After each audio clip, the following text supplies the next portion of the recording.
So let's move on.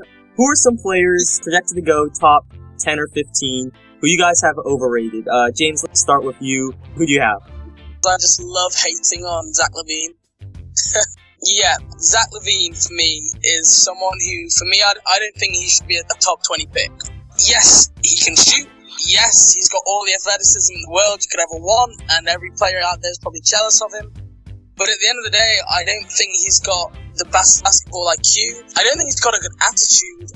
Just a couple of examples. One, he left UCLA because he basically felt like he should be playing point guard, and he fell out with the coach because he wanted to play point guard next year, and the coach went for Bryce Alford, which was his son. I almost feel like he just shied away from the challenge a little bit. He kind of didn't get his way, so he decided to go to the NBA. Another little example is I saw an interview with him at the draft combine, and he's talking about, someone's like, what could you bring to an NBA team? Prospects at the combine, they just say what their agents want them to say. Oh, I'm going to be a team player, I'll bring defense, I'll do whatever the team want me to do. And Zach LaVine's out there talking about how he likes doing highlight dunks. And right there, that's just a signal of his immaturity and that he's just not ready mentally or physically for the NBA. Great, he's got athleticism, but like I said before, he only ever really showed that athleticism when he's dunking in the open court. He never really used it in half-court sets. He didn't create for others. He's a pretty poor ball handler. After Christmas, he shot the three terribly, so I think that should give some NBA teams kind of a little bit of a worry about how badly he shot the ball. He's pretty inefficient, and I just don't see him. I just don't see him becoming a good NBA player. I can see why it's so intriguing, because I think Chris Habis of NBA Draft Insider, I recorded a podcast with him last week, and he said to me that after you see Zach LaVine do some of the things you see, you can't forget that. You can't forget the things he does. It's in your mind forever. And that's true, and that's why I think he's getting looks, but for me, I think he's severely overrated.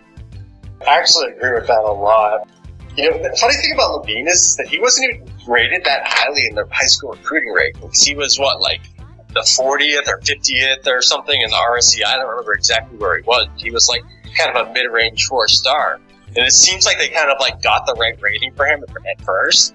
But then somebody just saw him, throw down a few really vicious transition dunks and hit some threes. And they're like, oh, hey, let's make this guy a lottery pick. Somebody was Chad Ford, by the way.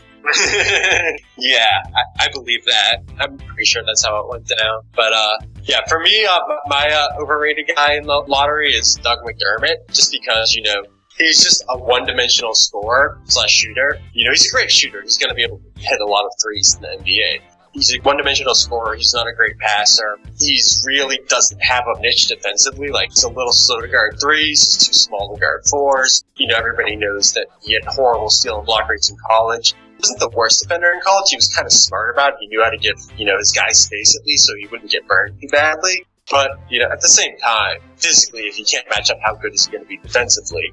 And also, his tools kind of threaten for his inside-the-arc scoring to not translate that well. So, you're talking about a one-dimensional scorer with part of that scoring being a translation risk because he has such bad tools. It doesn't really make sense that he should go in the lottery. I have him as a second-round pick. I have to agree with both of you, especially on LaVine. I have him near the back of the second round.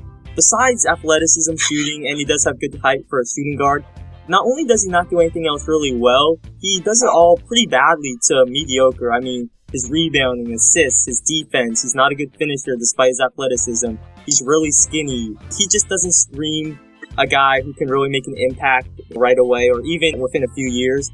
And Sherman, I have him ranked 19th right now, so he's a bit overrated to me. I like his shooting, but those steal rates really concern me, so my overrated player, I know that James is high on him, but I actually have Dario Saric. I know he can facilitate, he's a good rebounder, great sense of the game, but he's not a great athlete. His shooting could probably use some work, and defensively, I'm not sure if he can exactly guard bigger postmen or guard players in the perimeter, so to me, he's a bit overrated. Yeah, I definitely agree with you on Saric. Saric's kind of, I kind of get why he has hype, but at the same time, it seems that he just doesn't quite do enough. If you're going to have really bad tools, at least, be a great shooter on top of, having the virtuoso passing ability, but just sort of being, getting the good bulk stats, dominating the ball, and then having a pretty interesting passing ability. I don't think that's quite enough when he doesn't really have a single positive tool other than height. Well, You're killing me on Darius Saric here, guys. I've got an NBA comparison which I actually really like for him, and someone else pointed it out to me. I'm not going to take credit for this. Lamar Odom is the guy who had a lot of the same skills, and I think if Saric had a career like that, I think he'd be fantastic. In terms of his three-point shooting, he's actually become a much better shooter. Towards the end, in the run of the playoffs in the Adriatic League for his team, he actually ended up shooting something like 13 of 24, 13 of 25 in the finals. And he shot a lot better, like, post-Christmas, the second half of the season, got up to 35%, which, you know, isn't great, but I think it's definitely an upward trend. His all-round feel for the game is also something I don't think you can always measure and take for granted, his feel for floor balance. I mean, another glorified pick is like a sexier Josh McRoberts, which, again, is something might be a bit closer to what you guys are thinking. But no, I think Saric, if he was playing over in the USA, if he was playing over in college, I think he would be absolutely dominating. I think he'd be in conversation to be a top 5 pick.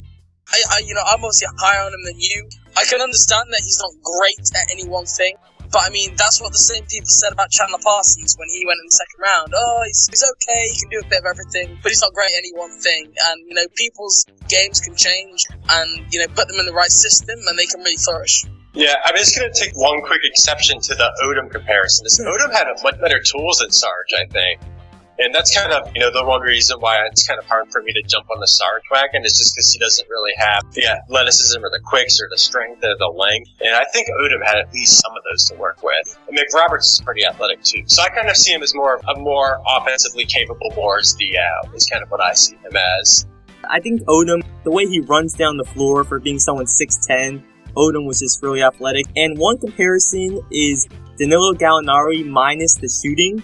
I just feel like their athleticism is pretty similar. But if you're Gallinari minus the shooting, what can you really give? So that's my take on that.